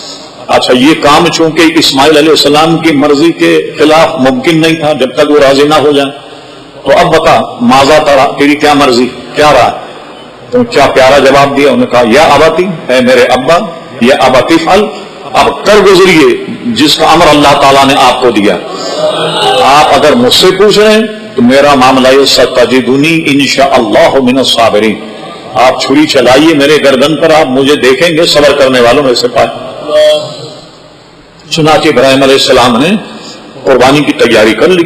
اور بعض روایتوں میں یہ ہے کہ اسماعیل علیہ السلام نے قربانی کے لیے تیار ہونے سے پہلے کچھ وصیتیں کی اپنے والد، اور یہ کہا کہ آپ ایسا کریں کہ مجھے الٹا لٹا کر ذبح کرے، گردن کی طرف سے، یہاں سے نہیں حلق کی طرف سے، اور چھری کو پہلے خوب تیز کرنے کا، ایسا نہ ہو کہ یہ کچھ گڑبڑ کرے قربان کرتے گا. اور پھر اس کے بعد یہ کہا کہ آپ میرے خون آلود کپڑے لے جا کر میری اماں کو دیں، اور کہنا کہ وہ کپڑے رکھ کر دعا کرے اللہ تبارک و تعالیٰ سے کہ اللہ تعالیٰ میرے بیٹے کے خون کو قبول فرما. اور انہوں نے کہا کہ وہ یہاں سے ذبح نہ کروں، یہاں سے کروں. کہنے لگے ہاں، اس لیے کہ ذبح کرتے وقت میری شکل آپ کو نظر آئے، کہیں رحم و کرم آپ کے ذہن میں آ جائے تو اس کام میں کہیں دیر نہ ہو جائے. یہ انہوں نے اپنے والد ماجد کو وصیت کی، اور اس کے بعد قربانی کے لیے تیار ہو گئے. پھر ابراہیم علیہ السلام نے ان کے گلے پر چھری رکھی. جیسی چھری رکھی اور اللہ تعالیٰ تو دلوں کا حال جانتا، جب دیکھا کہ وہ مکمل بیٹے کو قربان کرنے پر 100% آمادہ ہو گئے اور اب ذبح کر دیں، تو اللہ تبارک و تعالیٰ نے ان کے ذبح ہونے سے پہلے ارشاد فرما وَنَادَيْنَاهُ أَيَّا إِبْرَاهِيمُ، ہم نے ندا کی اے ابراہیم قد صدقت الرؤیا، پیارے تو نے اپنے خواب کو سچ کر دکھایا. پھر روایت میں ہے کہ حضرت جبریل امین ایک مینڈا ہانکتے ہوئے لائے. ان کے اسماعیل علیہ السلام کے فدیے میں وہ دمبے کو ذبح کیا گیا. وہ دمبے کو ذبح کرنے کے بعد بعض لوگ یہ پوچھتے ہیں، بال کی کھال نکالتے ہیں فلسفی. کہنے لگے ایک مجمع عام میں کسی نے سوال کیا، اچھا مولانا جب یہ دمبا ذبح ہوا تو اس کا گوشت کس نے کھایا ہوگا؟ بتائیے. اب یہ وہ چیزیں ہیں جس سے حضور نے منع فرمایا کہ بے جا سوالات مت کیا کر جس سے کوئی حاصل وصول نہیں. اور صحابہ کرام علیہ رضوان بھی حضور سے بے جا سوالات اس لیے نہیں کرتے کہ حضور جواب دے دیں تو جو حضور کے دن سے نکل جائے تو وہی شریعت بن جاتی، اس لیے سنبھل کر کے گفتگو کیا کرتے صحابہ کرام. تو اس زمانے میں کیا ہوا، جب کوئی صدقہ کرتا، جیسے بکرا صدقہ کیا، کرنے کے بعد آسمان سے ایک آگ نازل ہوتی اور اسے جلا کر بھسم کر دیتی، تو سمجھ جایا جاتا کہ بھئی یہ صدقہ قبول ہو گیا. اس صدقے کو آگ کھا لیا کرتی, آسمان سے اترتی اور اس کو جلا کر کے بھسم کر دی کہ اس صدقے, یہ سمجھ لیا جاتا کہ اللہ تعالیٰ کے یہاں یہ صدقہ جو ہے وہ قبول ہو گیا. اچھا, اب یہ مینڈا تو ذبح ہوا, اور ذبح ہونے کے بعد اس کا سر یہ ایک بطور نشانی بیت اللہ شریف پر ٹانگ دیا گیا تھا, اور یہ صدیوں رہا. اس کو نقصان کب پہنچا؟ پہلی صدی میں جب حضرت امام حسین شہید کیے گئے تو یزید نے اپنی بیعت حاصل کرنے مدینہ منورہ پر حملہ کیا. سعید ابن مسیب اس کے راوی ہیں جو بہت بڑے تابعی, ہزاروں صحابہ کرام کو دیکھا انہوں نے. سعید ابن مسیب, انہوں نے وہ حرام کاریاں کی مدینہ شریف میں کہ ابن جریر طبری میں لکھتا شریف عورتیں حرام کے حمل سے حاملہ ہوں, تقریباً 1,500 عورتیں. اس کے بعد یہ فتنہ مدینہ شریف سے ختم ہوا تو انہوں نے مسجد نبی میں گھوڑے باندھے. یہ ان کو عقل کے ناخن لینا چاہیے جو یزید کو امیر المومنین کہتے. باضابطہ کتابیں چھپی ہیں پاکستان میں, امیر المومنین یزید رحمت اللہ علیہ. عظیم الدین صدیقی کمبک تھا, بنوری ٹاؤن کا فارغ تھا, اس نے کتاب لکھی جناب اسی پر, امیر المومنین یزید رحمت اللہ علیہ. لاہور میں بھی کمبک نے کتاب لکھی رشید ابن رشید, وہ بھی اسی مسئلے پہ تھی کہ یزید جو ہے وہ جنتی, زبردست جنت میں گزر رہے ہیں کمبک. ایسی کتاب میدان. ایک محمود عباسی تھا پروفیسر, بڑی ضخیم کتاب اس نے لکھی یزید کی حمایت میں. اب اتفاق دیکھیے کہ اس پر مقدمہ چلا مشرقی پاکستان میں. جب اس پہ مقدمہ چلا مشرقی پاکستان میں تو جب مشرقی پاکستان چلا گیا, جب پاکستانی نہیں رہا تو کتاب بحال ہو گئی. ہمارے ایک تماشا یہ ہے, جب کسی کتاب پر پابندی لگ جائے تو پہلے تو 100 روپے کی ملتی تھی, بعد میں 200 روپے کی ملے گی, معیار ہو جاتی وہ کتاب. وہ پھر بحال ہو گئی وہ کتاب. اس نے نوجوانوں کو, کالی یونیورسٹی والوں کو بڑا گمراہ کیا, محمود عباسی کی کتاب. لیکن اہل سنت کا مذہب یہ ہے کہ یقیناً وہ گمراہ تھا. امام حسین شہید ہیں اور اس میں کوئی دو رائے نہیں ہے اہل سنت و جماعت. البتہ بنوری ٹاؤن والوں نے اتنا ضرور کیا کہ عظیم الدین صدیقی کی سند کو انہوں نے کینسل کر کے اعلان کر دیا کہ یہ کمبخت ہمارے مسلک سے ہٹ گیا, ہم اس کی سند حدیث کو منسوخ کر دیتے اور آئندہ وہ اپنے آگے فاضل بنوری ٹاؤن نہ لکھا کرے. یہ انہوں نے ایک ایکشن لیا, لیکن کتاب نے تو فتنہ پھیلا دیا دنیا میں, اور پورے پاکستان میں فتنہ پھیلا, جگہ جگہ فتنہ ہوا, جگہ جگہ وہ کتابیں تقسیم ہونے لگ گئیں. غرض یہ کہ گفتگو لمبی ہو گئی. تو یہاں سے پھر ابراہیم علیہ السلام مکہ آیا کرتے تھے, اور یہی مکہ آنے کے بعد انہیں حکم ہوا کہ بیت اللہ شریف بنایا جائے. دونوں باپ بیٹوں نے اس کا سنگ بنیاد رکھا اور اسے بنایا. اس کو انشاءاللہ ہم کسی آئندہ محفل میں ہم بیان کریں گے. اور ایک آخری پیغام یہ سنیے کہ ابراہیم علیہ السلام حکم ملا تو انہوں نے تو اپنے بیٹے کی قربانی پر آمادہ ہو گئے, بیٹے کے گلے پہ چھری پھیر دی.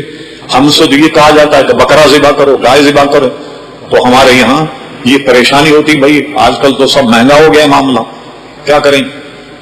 یعنی ہم اسی میں مرے جا رہے ہیں کہ مہنگائی بہت ہو گئی ہے تو کیسے ذبح کیا جائے. ان کے دل سے پوچھے جن کو کہا گیا بیٹا ذبح کریں, انہیں بیٹا ذبح کرنے پر آمادہ ہو.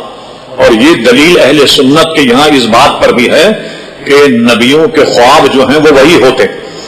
اگر نبی کے خواب وہی نہ ہو تو کبھی اپنے بیٹے کے گردن پہ چھری نہیں چلاتے. تو ان کے خواب بھی وہی ہوتے.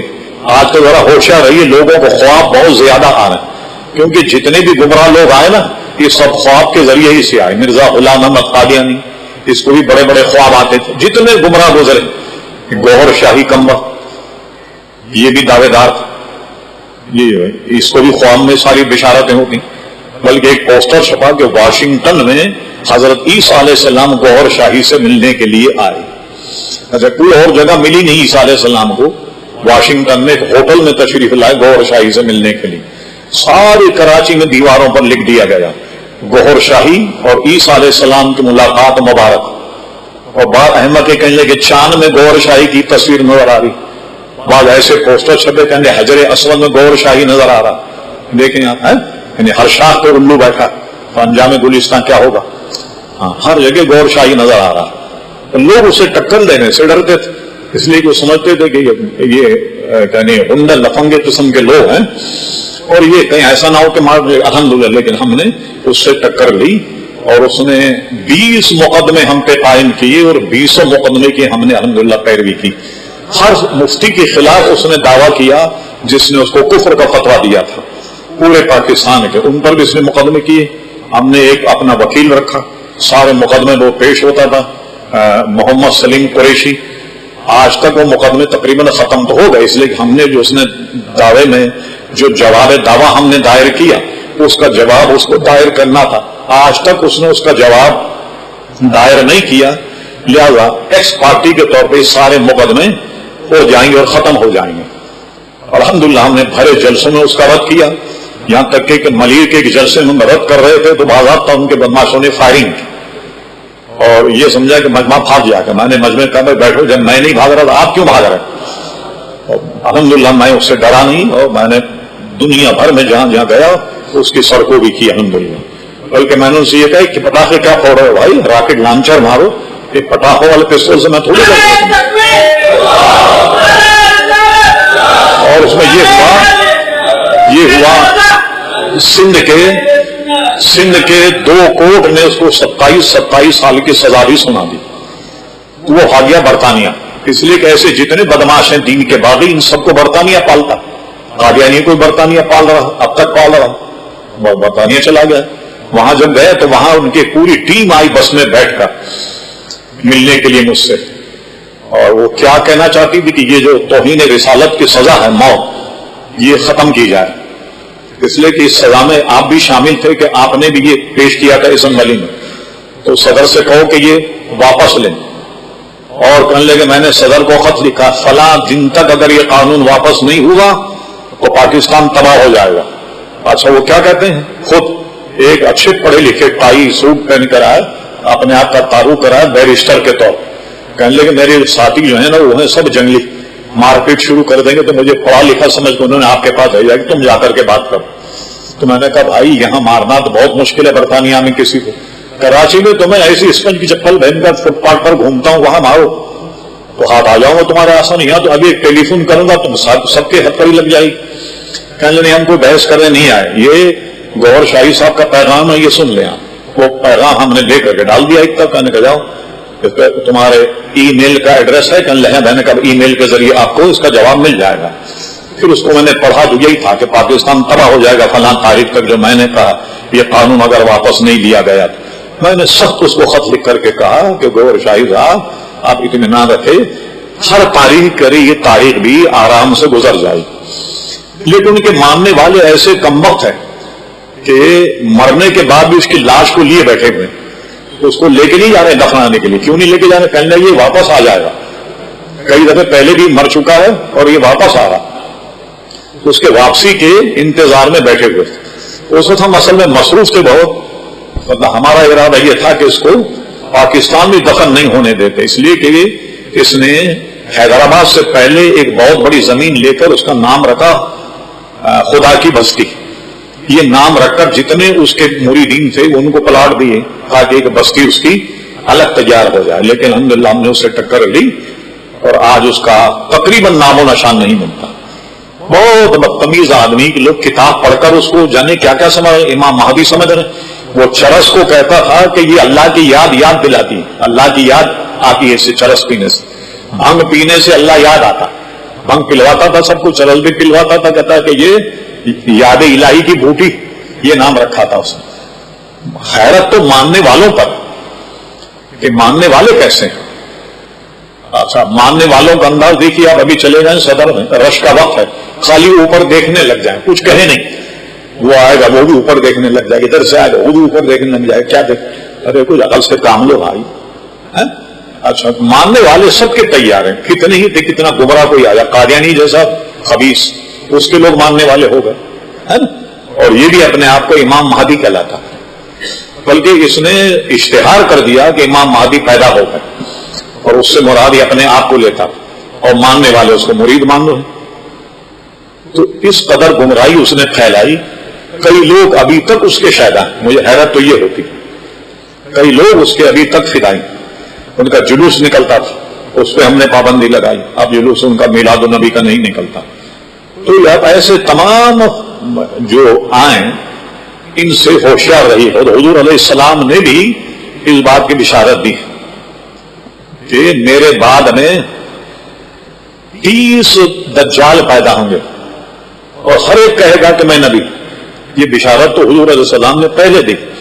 تو آپ اپنے عقائد، اپنے نظریات پر قائم رہیے، مضبوطی سے قائم رہیں۔ لیکن لوگ آنکھوں دیکھا حال بھی بھول جاتے ہیں، اپنے آنکھ سے دیکھ رہے ہیں ساری برائیاں، پھر بھی بھول جاتے۔ کوئی میدان میں آ جائے تو فوراً اس کے پاس پہنچ جاتے ہیں اور اس کے مرید ہو جاتے ہیں اور اس کے پیچھے لگے رہتے ہیں۔ اللہ کی پناہ، اللہ تبارک و تعالی ایسے گمراہی سے ہم مسلمانوں کو محفوظ رکھے۔